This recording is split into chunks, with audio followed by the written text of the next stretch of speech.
Hi guys, Dwayne Duxon here with this week's What's Hot report for Farm Tender. Firstly, I hope everyone's having a great Easter and happy Easter to everyone from all the staff here at Farm Tender. Went to regional Victoria myself and saw plenty of tractors going, so farmers don't take much time off, but it's good to see the tractors going and hopefully we can get a rain to make sure everything comes up. But some good rain from the northwest end of New South Wales through to the southeast end of New South Wales and an angle across there. Overnight with White Cliffs recording 31 mils, Wilcannia 65 millimetres, Tibooburra 25, Griffith 44, Cobar 35 and Ivanhoe 46. So some really good numbers there, and in some of those places it's still raining as we speak. On the sheep and lambs, Mercado reports that heavy trade lambs up 11 to 14 cents this week.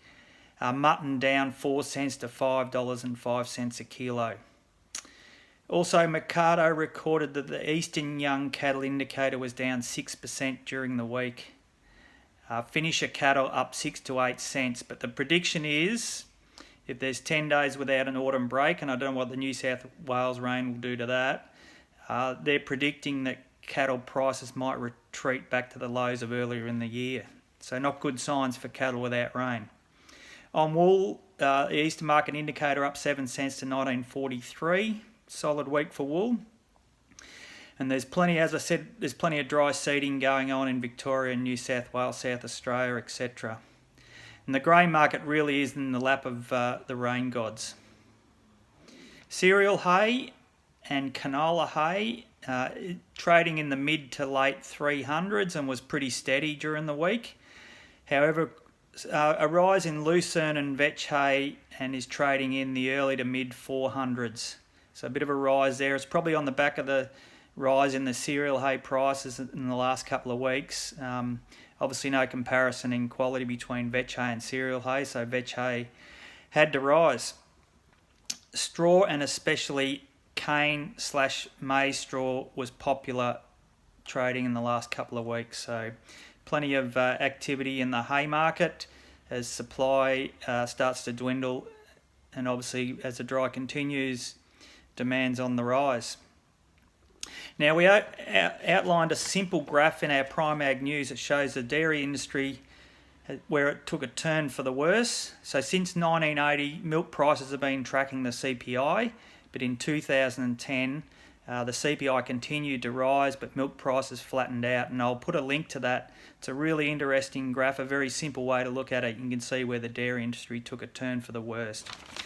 On the machinery and equipment side, two Nelson pallet silos sold for 10k total, a Duncan MK3 23 run renovator for 22 plus GST, 8x56 grain line auger for 11,300 plus GST, a Hino tray truck with stock crate for 18.5 plus GST, an Inter 511 direct drill combine with small prickle chain for 10 plus GST, a Fendt 512 tractor for 15 plus GST, a Volvo EC 210 BLC excavator for 34 plus GST, an Inter 511 24 run disc seeder for 12 plus GST, a Moore 30x6 A trailer for 42 plus GST, an Inter T2670 bogey drive tipper for 15 plus GST, a 40-foot multi-planter bar with FlexiCoil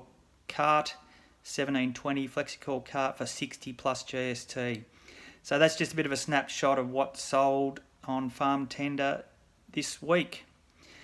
Ring 1300 Farming, or in real terms that's 1300 327 646, or go to farmtender.com.au and catch up with everything there. So hope everyone has a great week farming.